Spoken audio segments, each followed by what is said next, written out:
Bonjour à tous et bienvenue pour cette nouvelle vidéo. Alors, nous sommes dans le Maryland, aux États-Unis d'Amérique, en novembre 2011 et une jeune fille d'origine congolaise s'apprête à fêter son 21e anniversaire. Elle veut que l'événement soit grandiose, mais elle est fauchée. Alors, elle va décider d'utiliser les différents tissus qu'elle avait pour se confectionner une robe qu'elle va ensuite poster sur son compte Instagram.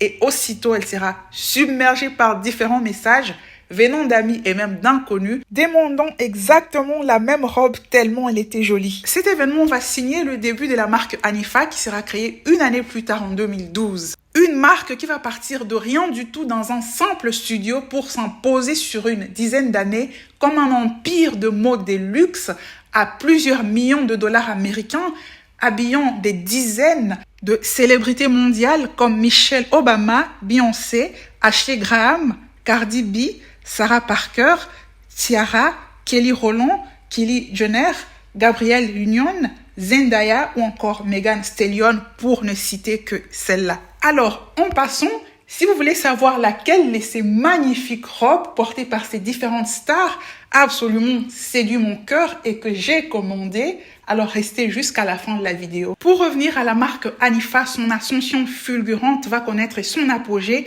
en mai 2020 lorsque sa créatrice va carrément révolutionner le monde de la mode en voulant rendre un hommage spécial à son pays d'origine, la RDC qu'elle affectionne tant. Elle va donc décider en cette période de confinement d'une bonne partie de la population mondiale de présenter sa nouvelle collection Pink Label Congo, aujourd'hui en rupture de stock, à travers un défilé de mode virtuel en utilisant la technologie en 3D, devenant la première créatrice dans le monde à utiliser cette technologie pour un défilé de mode, un mérite que vont lui reconnaître de nombreux magazines de renommée mondiale, dont le New York Times. Quelques semaines plus tard, le magazine Forbes va tenter d'attribuer ce mérite à une autre marque, mais face au tollé général, il va faire volte-face. Eh bien, vous l'avez compris, aujourd'hui, nous allons parler de la grande dame derrière la marque Hanifa, qui s'appelle elle-même Hanifa Mvwemba, une femme au grand cœur, qui a reversé tout l'argent reçu de sa collection Pink Label Congo aux personnes dans le besoin en RDC et qui aujourd'hui encore reverse une partie de son bénéfice pour les filles de l'orphelinat Malaika à Kinshasa. Dans cette vidéo, vous allez donc découvrir le parcours inspirant avec les échecs avant les succès fulgurants de cette créatrice autodidacte dont le père ne voulait absolument pas entendre parler de mode, insistant pour qu'elle fasse plutôt le droit ou la médecine, mais qui pourtant aujourd'hui fait la fierté de l'entrepreneuriat féminin. Mesdames, messieurs, permettez-moi de vous parler de cette fille de mon pays dont je suis tellement fière, cette fille dont l'émotion compréhensible transparaît fortement dans ces images le jour de la présentation de sa collection mariage sortie nouvellement en octobre de cette année. Une émotion également ressentie par sa famille. Mais avant cela, un petit spot publicitaire comme d'habitude. On se retrouve tout de suite après pour le vif. Ici Sandra de la boutique Sandra Bella Moda. Vous avez notre boutique de mode en ligne basée à Genève et la boutique physique en République démocratique du Congo. Retrouvez toutes les informations concernant nos deux boutiques en barre de description de cette vidéo. Et c'est parti pour les sujets passionnants d'aujourd'hui.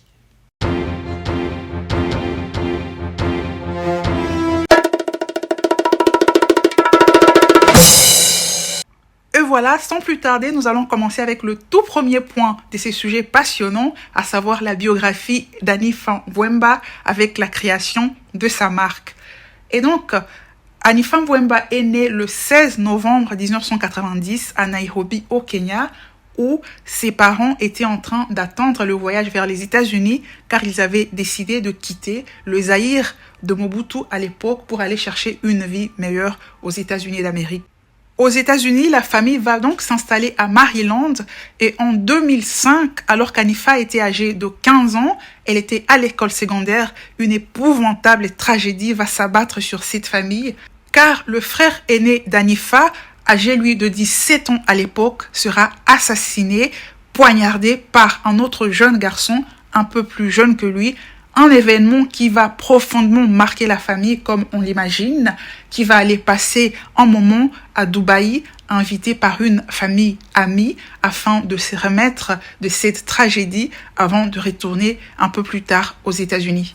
De retour aux États-Unis en 2006, précisément à Baltimore, Maryland, où était installée la famille, Hanifa va poursuivre avec ses études secondaires et c'est là qu'elle va découvrir sa passion pour la mode.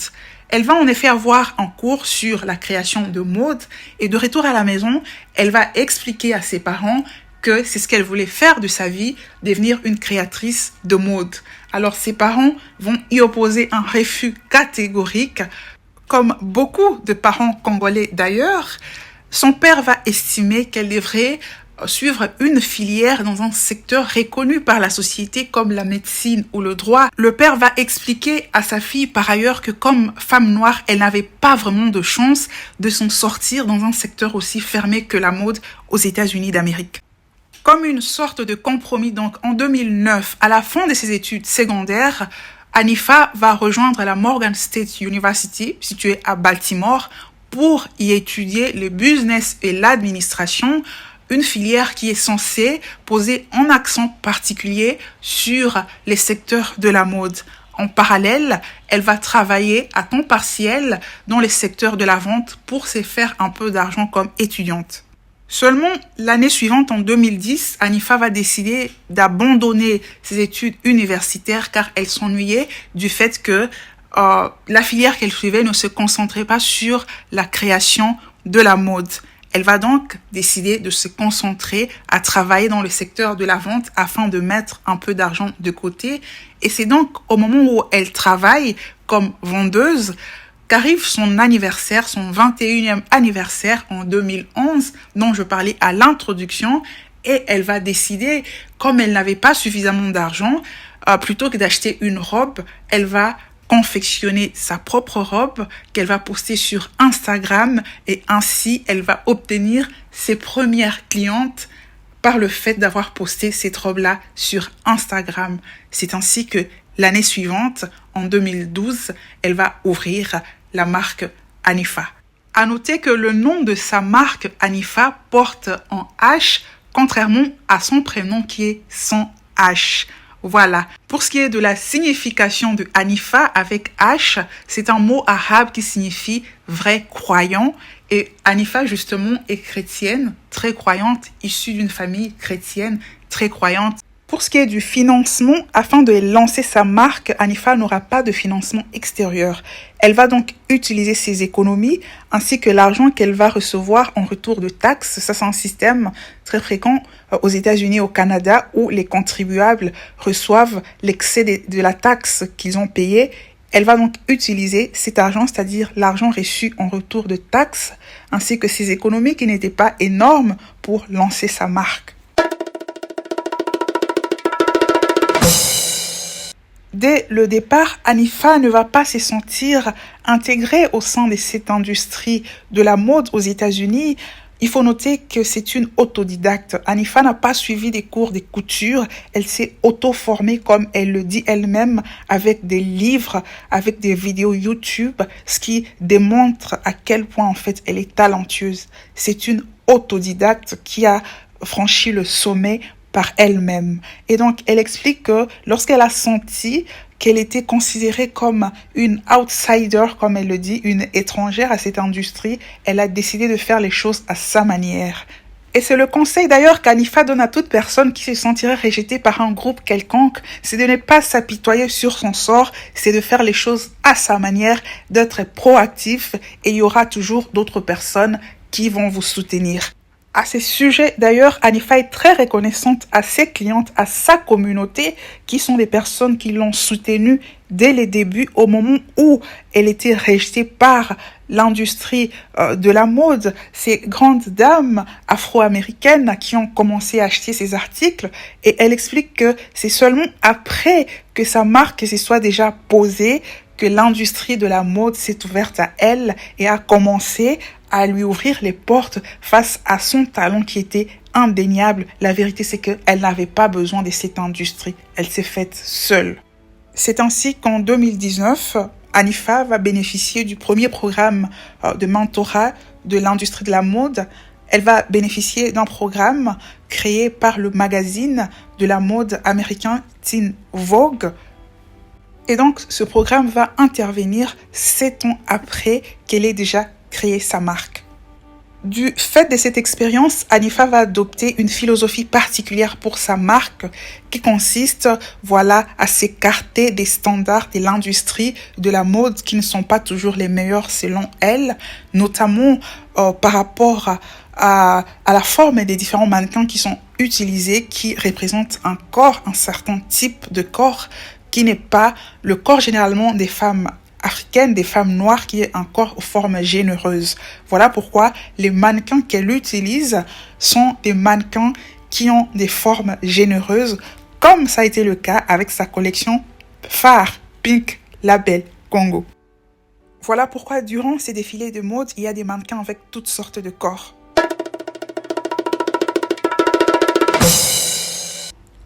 Comme pour tout entrepreneur, le parcours d'Hanifa a connu de nombreux défis et challenges, dont on va citer les plus importants. Le tout premier défi a été le fait qu'elle va travailler seule pendant un bon moment jusqu'en 2018, comme elle le dit. Et donc, cela fait qu'à un moment donné, elle se sentait fatiguée. Elle n'arrivait plus vraiment à tenir. Aussi, en 2015, elle avait pris la décision de fermer son entreprise carrément. Et face aux doléances de ses clientes qui aimaient tellement ses articles et qui voulaient qu'elle reprenne son activité, elle va le faire en 2016. Voilà pourquoi elle est tellement reconnaissante à sa communauté qui non seulement a fait qu'elle commence cette activité, mais aussi qu'elle la relance au moment où elle avait décidé de la fermer. Le deuxième grand challenge, je vous en parlais à l'introduction, c'est le fait qu'après qu'Hanifa ait lancé sa collection phare Pink Label Congo en 2020, au mois de mai, quelques semaines après, alors que différents magazines de mode dans le monde avaient reconnu qu'elle était la première créatrice à utiliser la technologie en 3D pour un défilé de mode qu'elle avait lancé sur Instagram, il va y avoir le magazine Forbes qui va vouloir attribuer ce mérite à la marque Prada, et il y aura vraiment la communauté d'Hanifa qui va se dresser contre cette tentative de vouloir lui dénier ce mérite-là. Et Hanifa va même engager des services d'un avocat. Ainsi, le magazine Forbes va retirer cet article problématique. Le troisième et dernier grand challenge, c'est qu'en 2022, il y a une marque de fast fashion, Nova, qui a copié une des tenues d'Hanifa Mvwemba, laquelle a fait un tweet viral à ces sujets sans nommer cette marque, mais la communauté d'Hanifa, qui est très dynamique, a vite trouvé que c'était la marque Nova. La communauté est montée au créneau et cette marque a retiré cette robe. Les différents challenges que Hanifa a surmontés nous démontrent que dans le vrai entrepreneuriat, c'est sur la durée et avec la patience que l'on arrive à construire quelque chose de solide, un empire, et à se faire de millions. L'entrepreneuriat, c'est donc pour les personnes qui ont une patience à toute épreuve. Vu donc qu'Hanifa a décidé de tenir malgré les difficultés, elle a aujourd'hui une belle équipe dynamique et elle dit elle-même que 90% des personnes dans son équipe sont des femmes noires qui ont toujours été son soutien les plus inconditionnels. Alors, pour ce qui est des collections Hanifa, de manière générale, il faut noter qu'elle en fait 2 par an, une collection d'hiver et une collection d'été. Un premier élément qui distingue ces collections de celles des marques des fast fashion qui multiplient les collections dans l'année. Elle fait 2 collections avec des articles limités pour chaque collection, alors que les marques des fast fashion non seulement font plusieurs collections, mais avec beaucoup plus d'articles.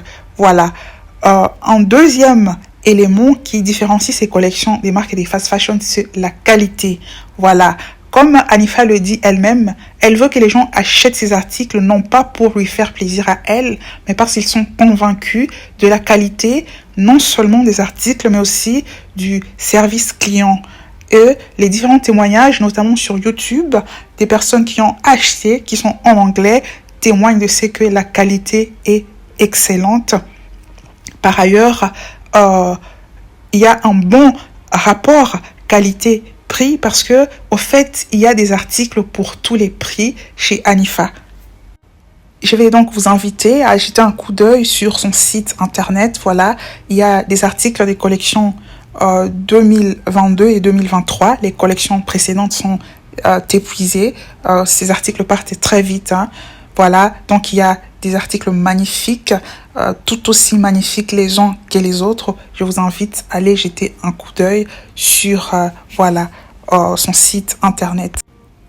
À noter par ailleurs qu'elle a des comptes Instagram, 3 comptes Instagram. Il y a son compte, on dirait personnel, Anifa, sans H. Et c'est là où elle avait posté la robe qui avait tout commencé. Vous retrouvez cette publication, c'était le 17 novembre 2011. La publication se trouve encore là. Et ensuite, elle a ouvert un autre compte Instagram. Le premier compte Instagram compte plus de 100 000 abonnés. Ensuite, le compte officiel pour ces articles compte plus de 500 000 abonnés. C'est Anifa officiel, Anifa avec H. Enfin, il y a la page Instagram spécifiquement pour la collection mariage. Voilà, environ 20 000 abonnés si je ne me trompe pas. Voilà, cette collection sortie récemment en octobre 2023 avec 31 modèles magnifiques. En tout cas, si vous êtes en train de vous marier, vous préparez votre mariage, vous êtes la plus heureuse. Et si vous êtes déjà marié, vous pouvez toujours refaire le mariage car les modèles en valent la peine. Vous pouvez donc toujours renouveler les vœux pour mettre la robe de mariée Anifa. Voilà.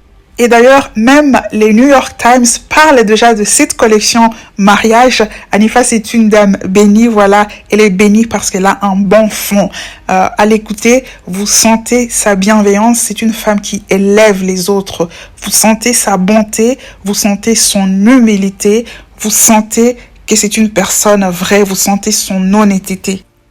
Et oui, les amis, quand vous avez un bon fond, Dieu vous bénit. Voilà. À noter qu'il y a 7 ans déjà, en 2016, Anifa avait confectionné la robe de mariée de sa petite sœur. Enfin, pour ce chapitre sur les collections, on peut parler de la collection phare, la collection des 2020, Pink Label Congo, parce que même si Anifa, faisait déjà du bon travail, mais ce défilé de mode virtuel l'avait vraiment propulsée au devant de la scène, comme elle l'a dit elle-même. Elle avait voulu dénoncer les minerais de sang, qui est une question qui lui tient à cœur. Elle le dit, Anifa, le Congo, c'est un pays merveilleux avec, d'excellentes ressources. C'est la merveilleuse ressource, c'est sa population, particulièrement ses femmes. Voilà, pour ce qui est des articles de cette collection, il est important d'en parler. Il y a la mini-robe, Kinshasa, c'est le nom de cette mini-robe. Vous avez vu différentes célébrités la porter à l'introduction. Voilà, c'est une robe avec les couleurs du drapeau du Congo. Quelle créativité! Ensuite, il y a l'ensemble Aurélie que vous avez vu porter, par la diva elle-même, Didi Stone Olomide, avec la couleur blanche. Ça traduit en fait l'espoir, la pureté, l'espoir pour le Congo. Car comme le dit Anifa, malgré les problèmes, il y a des belles choses au Congo.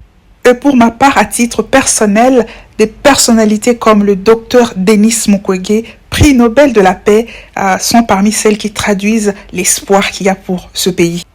Ensuite, nous avons la robe aux couleurs bleues et vertes, portée par la Queen elle-même, Anifa, une robe qui traduit en fait la rencontre entre le majestueux fleuve Congo avec la très riche faune de ce pays. En 4e position, il y a la robe jolie que vous avez vue magnifiquement portée par Tamron Hall, qui traduit en fait, selon Anifa, la beauté, en plus de la douceur, sans oublier la force de caractère des femmes congolaises.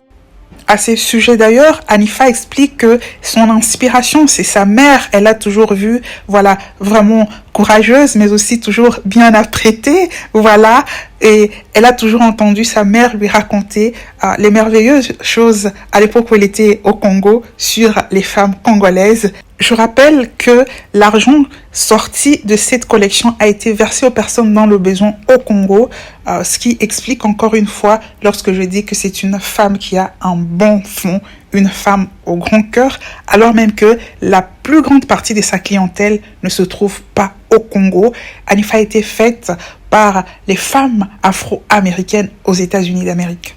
Enfin, en 5e position, nous avons cette magnifique combinaison de couleurs, voilà, bleu, qui se prénomme le Zahir. Voilà donc les 5 articles de cette collection phare qui a vraiment propulsé plus que jamais la marque d'Anifa. Et ici, cette combinaison est portée par le mannequin Imani. Imani signifie justement, voilà, l'espoir en langue swahili. Et donc, c'est un mannequin, comme je vous le disais, avec des formes, voilà, avec des courbes généreuses de la femme africaine, car Anifa dit qu'elle conçoit ses articles généralement en ayant en tête la femme noire. Voilà, pour conclure ce point, il convient de souligner que Anifa a déclaré qu'au moment où elle décide de faire ce défilé de mode virtuel en 2020, elle ne savait pas comment cela serait accueilli, mais elle a décidé de le faire quand même, d'innover. Elle donne donc le conseil à toute personne, surtout les entrepreneurs, de toujours essayer de nouvelles choses. Voilà, elle n'avait rien à perdre justement en faisant une balance entre ce qui est en jeu, mais là, elle n'avait rien à perdre. Si ça marchait, c'était parfait. Si ça marchait pas, eh bien, ça n'avait pas d'impact sur son activité. Donc, n'est pas avoir peur d'innover par rapport à ce qu'ils diront les gens. Essayez toujours des nouvelles choses.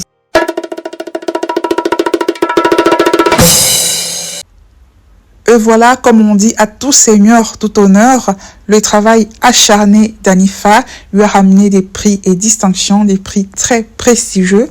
On peut citer certains d'entre eux. En 2021, par exemple, elle a reçu le prix du magazine InStyle, magazine dans le secteur de la mode. Voilà, comme vous pouvez le constater sur la photo en image.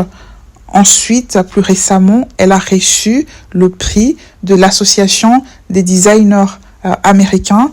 C'est une association qui décerne des prix aux créateurs considérés comme les plus méritants dans le domaine. Et Anifa, sur sa page Instagram, avait écrit « Finalement, j'ai reçu le prix de cette organisation ».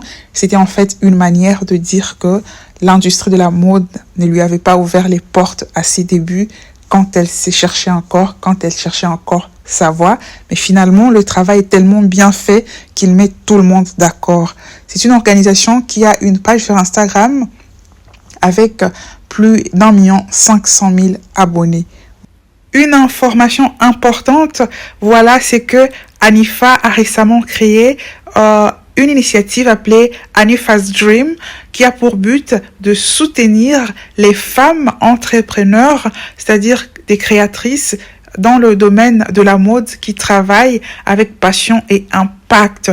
Voilà, Anifa considère qu'elle a tellement reçu des femmes, les femmes l'ont tellement élevée, particulièrement les femmes noires, qu'il est temps pour elle, voilà, de donner en retour à ces différentes femmes. Et donc, elle a mis en place cette initiative pour donner de la force aux femmes qui sont dans le secteur. Voilà, je mets l'adresse email ou écrire pour avoir plus d'informations si vous êtes concerné.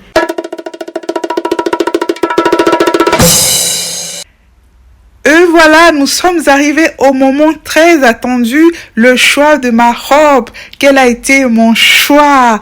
Voilà, déjà je vais vous dire que mon premier choix c'était cet ensemble-là, magnifique, porté par Anifa elle-même. Voilà, c'est juste extraordinaire, c'est de la classe, mais malheureusement il est en rupture de stock, collection 2021, et donc j'ai dû porter mon choix sur quelque chose d'autre, sur une robe. Et là je vais vous demander, est-ce que vous pouvez deviner? Voilà, est-ce que vous pouvez deviner? Si vous devinez, dites-le moi, quel a été mon choix? Et voilà! Voilà le choix que j'ai fait. En tout cas, cette robe-là, je l'adore. J'adore généralement la couleur rose. Vous avez vu différentes célébrités porter cette robe-là, notamment Tiwa Savage. Voilà, c'était juste parfait sur elle, magnifique, même sur les autres. Elle a pris la version longue. Voilà, moi j'ai choisi aussi la version longue. Il y a d'autres célébrités qui ont préféré la version courte, voilà, mini robe. Moi, j'ai pris maxi robe et là, j'attends la livraison. Un élément important à souligner, c'est que quand vous faites un achat chez Anifa, vous avez la possibilité de choisir une organisation à laquelle attribuer 1% de votre achat. Il y a certaines organisations qui sont basées aux États-Unis et une organisation en République démocratique du Congo. J'ai en parlé à l'introduction, c'est l'orphelinat Malaika à Lubumbashi, pas à Kinshasa comme je le disais précédemment. Et cet orphelinat a été créé par une top modèle internationale congolaise dont je vous parlerai dans une vidéo prochaine, une femme exceptionnelle. Voilà, et donc Anifa soutient cet orphelinat. Et donc, moi, bien entendu, j'ai choisi cet orphelinat-là pour mon don. Vous avez le choix à faire lorsque vous passez votre commande. Moi, j'attends donc ma livraison et je porterai la robe pour vous montrer, voilà, ce que ça donne. Voilà. Pour conclure cette vidéo, on peut dire de l'expérience d'Anifa que nous sommes les artisans de notre propre destin. Bien entendu, il y a une part réservée au hasard sur laquelle nous n'avons pas de contrôle, mais de manière générale, voilà, c'est que nous devenons et fonction des différentes actions que nous, voilà, entreprenons. C'est donc là l'importance de bien faire nos choix, voilà, sur base des considérations objectives. Lorsque nous sommes face à une action quelconque, lorsque nous voulons entreprendre quelque chose, il y aura des gens, voilà, qui nous encourageront, mais il y aura d'un autre côté des personnes qui nous décourageront. Et dans cette catégorie, il y aura deux types de personnes. Il y aura une première catégorie qui le fera carrément de mauvaise foi. Ces personnes-là sont carrément à écarter. Mais il y aura une deuxième catégorie qui nous découragera par bonne foi. Ça a été le cas des parents d'Anifa qui pensaient bien faire en voulant l'orienter sur ce qui n'était pas sa passion. Mais heureusement qu'elle l'a tenu bon et qu'elle a décidé de suivre sa passion et décidé d'être l'artisan, voilà, de sa destinée, de travailler dur malgré les difficultés et les challenges, de ne pas rester dans l'apitoiement, voilà, self-pity, comme disent les anglophones, et les résultats sont là, les résultats sont vraiment grandioses, voilà. Mesdames, messieurs, nous sommes donc arrivés à la fin de cette vidéo, longue mais nécessaire. Je vous remercie de l'avoir suivie, nécessaire surtout pour les femmes qui sont entrepreneurs dans les secteurs de la mode. Voilà, je vous souhaite un excellent dimanche dans vos familles respectives. Et moi, je vais vous donner rendez-vous pour le dimanche prochain où je vais vous présenter un autre sujet croustillant, un sujet passionnant comme d'habitude. Au revoir!